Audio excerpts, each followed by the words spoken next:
You can now get 2 free audiobook downloads and a 30-day free trial at audible.bogosity.tv. Your choice from the world's largest selection of over 180,000 digital audiobooks and spoken word content for your iOS or Android device, Kindle, or MP3 player. Go to audible.bogosity.tv now.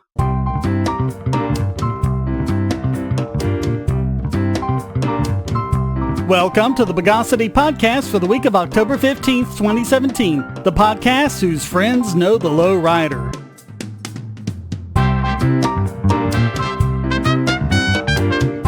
This is your host, Shane Killian, and returning this week is John Petersen. Welcome back, John. Did you miss me? Because I sure missed you. Let's refurbish the news of the bogus.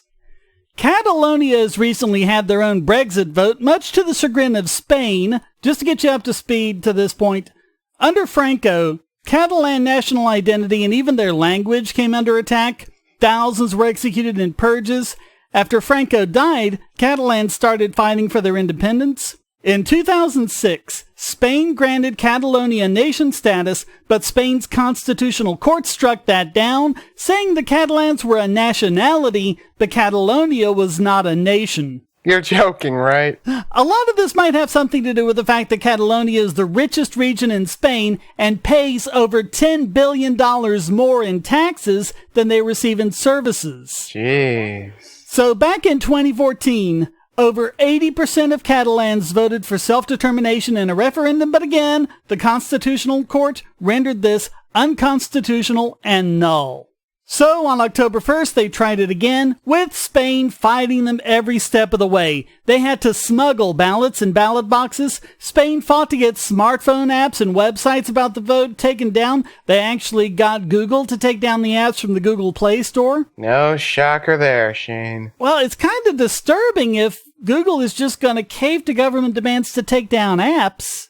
Polling places were forcibly closed and even barricaded. They did everything they could to stop Catalans from voting and even sent in troops. The Fiends, voting for their own democratic ideals. Who the hell do they think they are? We are the Borg! That didn't stop 2.3 million Catalans from voting out of 6 million eligible voters, and 90% of them voted for independence. Well, of course, that 60% that didn't vote because Spain threatened them not to obviously would have voted to remain, and so the vote is invalid. Spain sends its hired goons to try and stop a democratic vote? Is this a country or a mob? What's the difference?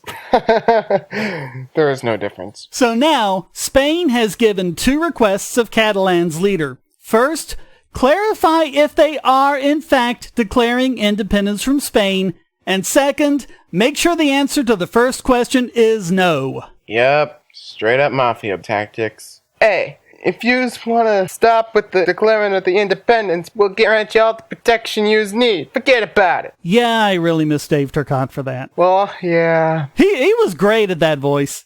So Prime Minister Mariano Rajoy has said that they will suspend Catalan autonomy, institute direct rule, and possibly even jail the Catalan president if they attempt to declare independence. So you know how people say, oh, well, all this state force stuff is valid because you can vote and democracy works and you can work within the system? Here is an example of why working within the system doesn't work. People act in their own best interests, and that's especially true of politicians trying to keep power. You don't ask for permission to secede. You have to fight for it. The democratic process only works when it's something the government is willing to put up with. Otherwise, they'll invalidate any vote or strike down any president they need to. Yep. And what's going on in this country now is a lot of people are talking about gun control and how horrible it is that people have such easy access to guns, including semi-automatic rifles. Well, what if the Catalans had had such access? In Spain, you're only allowed a gun if the government finds genuine reason, and I'm pretty sure they wouldn't consider you defending your right to vote from the Spanish government to be a genuine reason. That's because they want all the power, my friend. Also, you have to get individual licenses by caliber and model. Automatic weapons are forbidden. At any time, police can demand you turn over your firearm for inspection or even confiscation. You know, common common sense gun restrictions. What's the only country in the Union that has that? It's number 1 on the Brady campaign. California, yeah. You mean state, not country. Well, I'm going to say that it's country. Maybe there'll be Cal exit. Can't happen soon enough for me. Yeah. Of course, California falling off into the ocean can't happen soon enough for me. But Spain's government forces have guns, you'd better believe it. So when their justice minister says, quote, if somebody tries to declare the independence of part of the territory, something that cannot be done, we will have to do everything possible to apply the law. Make no mistake, he's talking about using government guns against unarmed civilians. That straight up tears it. That is taking the people's right to vote, putting it in a paper shredder, gluing it back together, and then throwing it into a fire. So best of luck to the Catalans. Hopefully they can get their well-deserved independence without a lot of bloodshed. Say, if you're tired of the promos in this podcast, well, the patrons got it early and with no ads or promos. Just go to patreon.bogosity.tv and donate at any level. Do you have children or nieces or nephews? Are you homeschooling, or just want to counter some of the socialist indoctrination most children get in school? If so, go to bogosity.tv/TuttleTwins, and you'll be taken to a website where you can get some great books for elementary-age children. The Tuttle Twins books are books about liberty and free market economics that include children's versions of Bastiat's The Law, Leonard Read's I, Pencil, and Hayek's The Road to Serfdom, as well as books about the Federal Reserve and how regulations protect business cronies. They'll learn about the harm caused by eminent domain, or regulations passed in the name of safety, and fundamental concepts of liberty. And as you can see from the sample pages on the website, they're all easy to read and nicely illustrated. They're just $9.99 a piece, or get a special discount as well as free bonuses when you purchase all 5. You can even buy in bulk to donate to schools and local libraries. So get the Tuttle Twins books at bogosity.tv/TuttleTwins. More BS from Black Lives Matter. The press portrays them as peaceful people who just want to stop police abuse. Yeah, and Hillary just wants to help the poor, and Marx just wanted to help workers. Wait, was those last 2 sarcasm? Yeah. Okay then.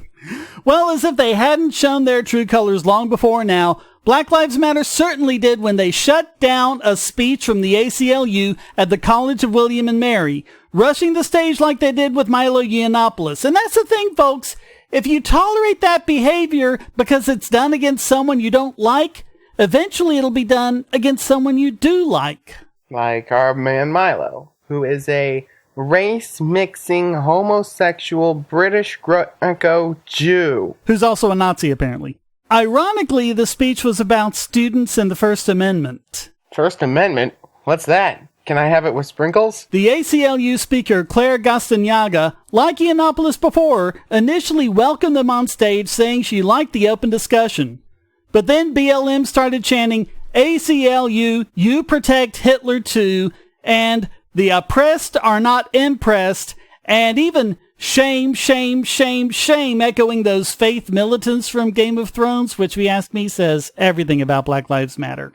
That is certainly the pride of a Kang right there.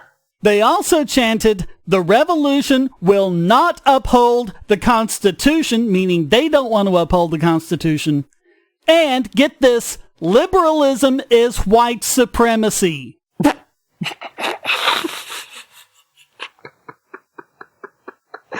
I'm sorry, but I need a Bogon shield 15 feet thick for that one.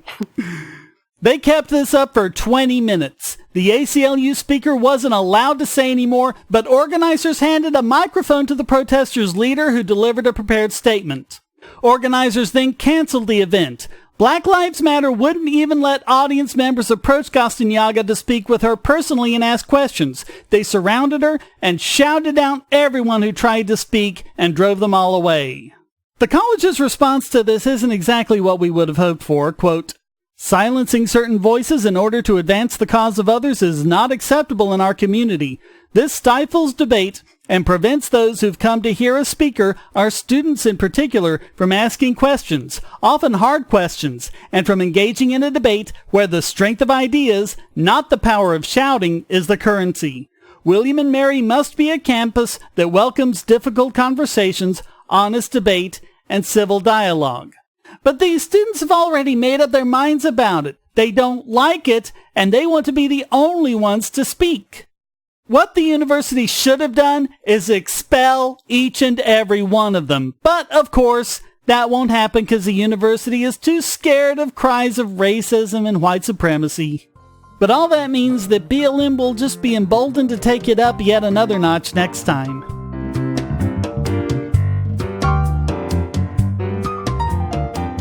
If you're on the Wi-Fi in a coffee shop or hotel, anyone on that network can get your traffic. Do you really trust all of those strangers? For that matter, do you really trust your ISP? A VPN can protect you from prying eyes, disguise your location, and even foil government censors. It's essential in this day and age, so go to vpn.bogosity.tv and you'll be taken to BoxPN. Starting at just $2.99 a month, you can get unlimited high-speed connections to VPN servers all over the world, and they don't log connections, so your privacy is assured. Traveling abroad, just VPN home, and don't worry about what those other governments are doing. Back at home, stop your ISP from traffic shaping and messing with the quality internet access you're paying good money for. You can connect from multiple machines at once, including your smartphone or tablet, and it supports all the secure standards, including OpenVPN and SSTP.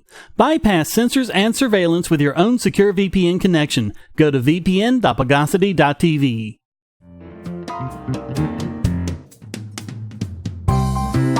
And now, more ridiculousness from California. Get this. Governor Jerry Brown signed a bill saying that knowingly exposing a sexual partner to HIV without disclosing the infection is no longer a felony. Poseidon, if you're listening to this podcast, do me and Shane a favor. Turn California into the next Atlantis. Come on, San Andreas, you can do it. It also applies to those who give blood knowing they have HIV, but don't disclose it. Don't get to where you need a transfusion in California. Yep. According to State Senator Scott Wiener, quote, "Today, California took a major step toward treating HIV as a public health issue instead of treating people living with HIV as criminals. HIV should be treated like all other serious infectious diseases, and that's what SB 239 does." Hey, Wiener, HIV isn't like gonorrhea where you can wipe it out with a round of antibiotics. Even with today's technology, you're still talking about life-changing interventions and over $1 million in drug therapy over the remainder of a typical life. And you say sexual partners don't need to know about it? Especially when you consider someone who wants to go on to have a child. That child would be born with HIV. That would be a complete Tatsumaki Senpukyaku to the face. Wiener inexplicably thinks this will somehow give HIV sufferers better access to care. Quote, "We are going to end new HIV infections, and we will do so not by threatening people with state prison time, but rather by getting people to test and providing them access to care. Hey, Wiener, how about you end new HIV infections by giving people the right to know they're with an infected partner?" I don't see a brain in there. Oh, and by the way, Wiener wants to make misgendering someone punishable by prison. Say what? So give someone a life-changing illness, that's okay, but call them the wrong gender, off to prison you go. Poseidon, California, Great Barrier Reef. Now, okay, there are some people with sense in the legislature. Senator Joel Anderson said, quote, "I'm of the mind that if you purposefully inflict another with a disease that alters their lifestyle the rest of their life, puts them on a regimen of medications to maintain any kind of normalcy, it should be a felony. It's absolutely crazy to me that we should go light on this." Move him from the asylum that will soon become a Great Barrier Reef to a landlocked state. Simple as that. Maybe instead of Trump building the wall on the Mexican border, he can just build it around California. We live in a world where light bulbs connect to the internet, and recent attacks on them prove that your online security is under threat like never before. Not only your websites, but the internet-enabled devices you buy. And the biggest problem is weak passwords. That's why you need LastPass. LastPass allows you to randomly generate strong, unique passwords on the web and on your internet-enabled devices, all protected by one master password. LastPass sets up in minutes and gives you secure automatic logins throughout the web, synchronizing across all your browsers, all your computers, and even your mobile devices, at home, at work, or on the road. It even securely stores sensitive form data, including credit card numbers, backup sensitive documents, software licenses, Wi-Fi logins, and more. And with LastPass Premium, you can get these benefits on other applications, manage passwords for your entire family, and also get priority customer support. Sign up at password.bogosity.tv for a free month of LastPass Premium. Log in securely everywhere using the last password you'll ever have to remember. Go to password.bogosity.tv and get LastPass now. And now it's time to run Spin Ride on this week's biggest Bogon emitter. And this week it goes to UK Home Secretary Amber Rudd for yet more encryption bogosity. She's done the typical call for backdoors while insisting they aren't backdoors bit.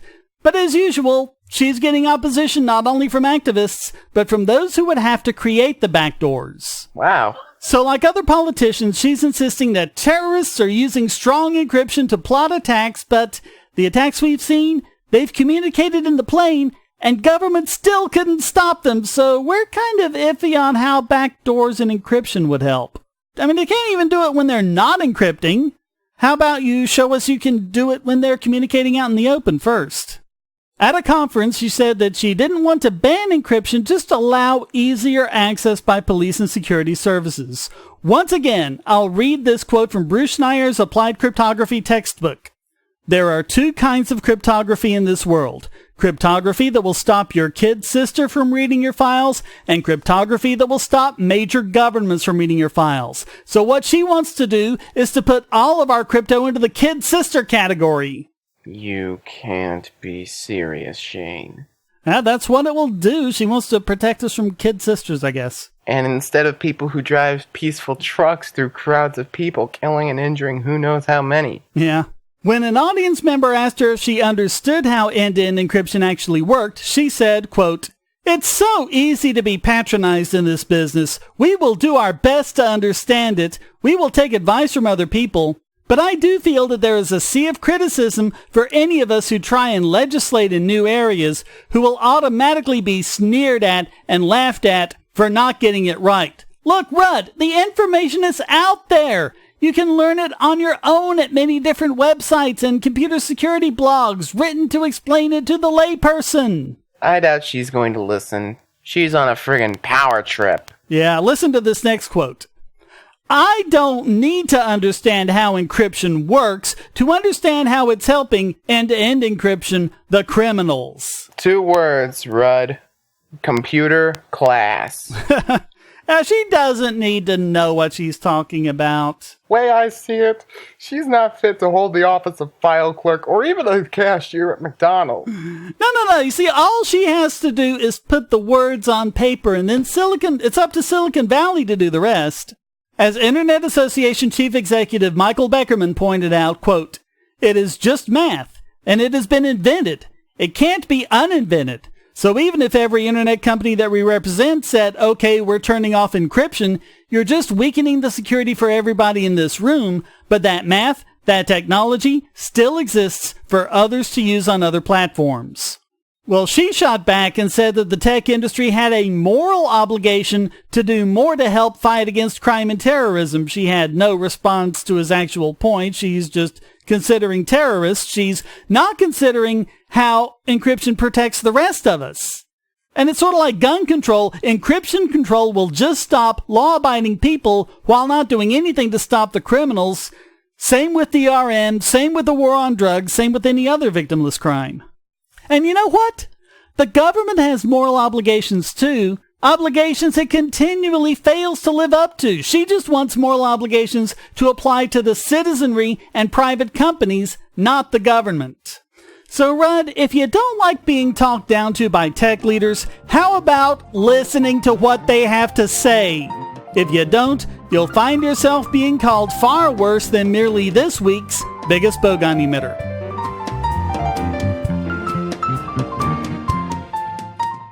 If you're going to shop online, use our special links to shop at Amazon. Clear your cookies and go to amazon.bogosity.tv, and you won't pay a penny more for your purchase. If you haven't used the mobile app in the last 12 months, or even at all, go to get5.bogosity.tv on your phone or tablet and get $5 off your order of $10 or more. Go to prime.bogosity.tv for a free 30-day trial of Amazon Prime and enjoy thousands of movies and TV episodes, borrowed Kindle books, and get unlimited 2-day shipping for free. And speaking of Kindle, go to kindle.bogosity.tv for a 30-day free trial to Kindle Unlimited. Read over 1 million books and listen to thousands of audiobooks on any device. You can go to music.bogosity.tv and get a free 30-day trial of Amazon Music Unlimited with access to Amazon's entire library of 10 million songs, ad-free and with unlimited skips, and even download to listen offline. All great ways to help this podcast simply by shopping at Amazon.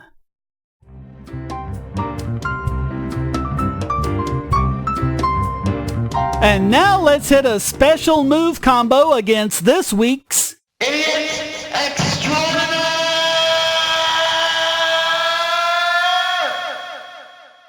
We've talked before about the idiocy of Nintendo acting against people doing Let's Play videos of their games. Nintendo tried to do damage control after the whole fiasco by launching its Creators Program.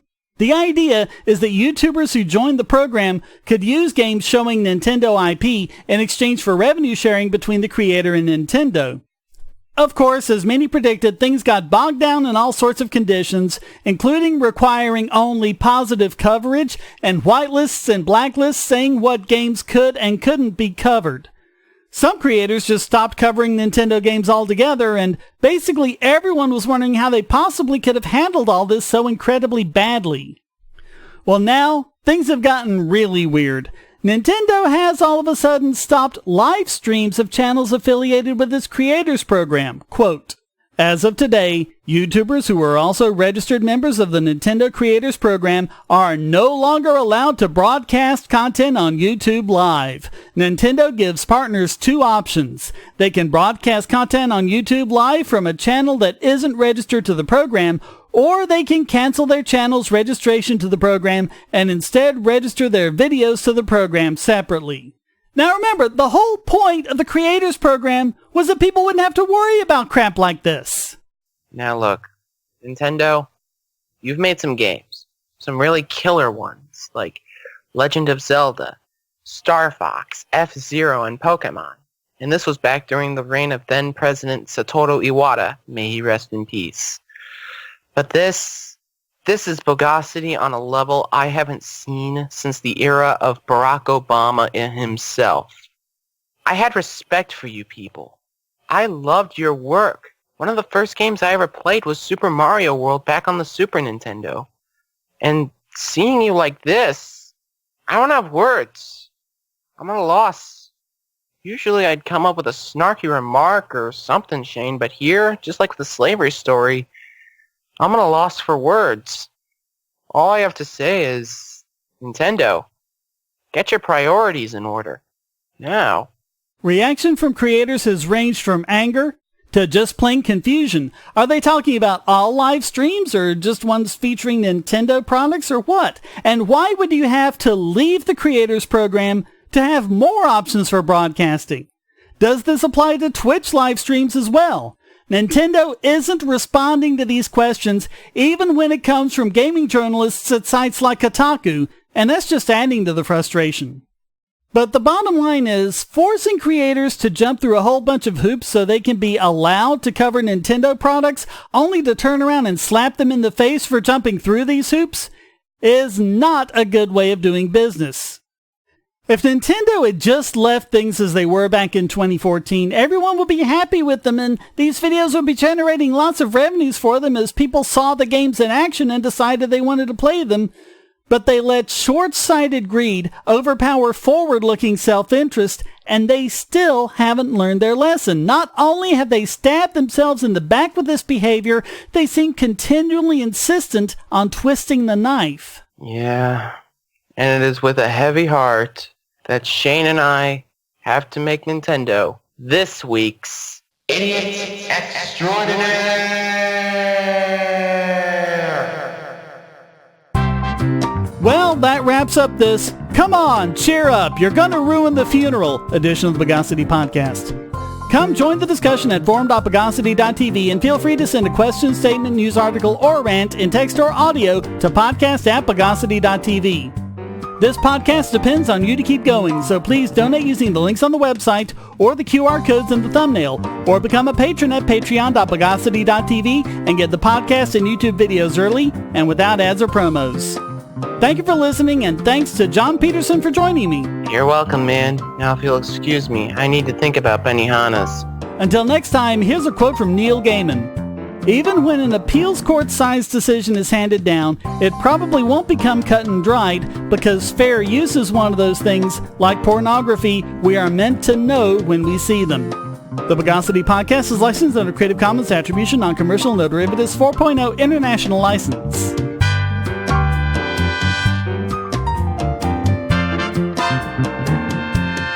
Bogosity.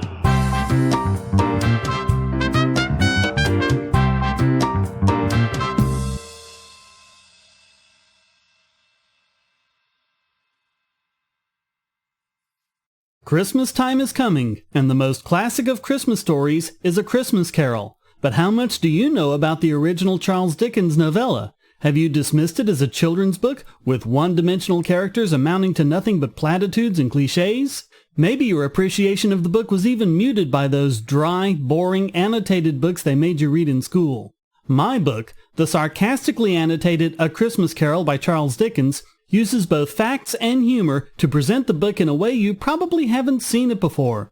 Giving praise when deserved and beratement when warranted, this book is put in the perspective of its time and shows a dimensional, multi-layered Ebenezer Scrooge from start to finish. Skepticism, history, and even economics are employed to show the book in relation to today in an easily accessible format. Appreciate the Christmas of your youth all over again.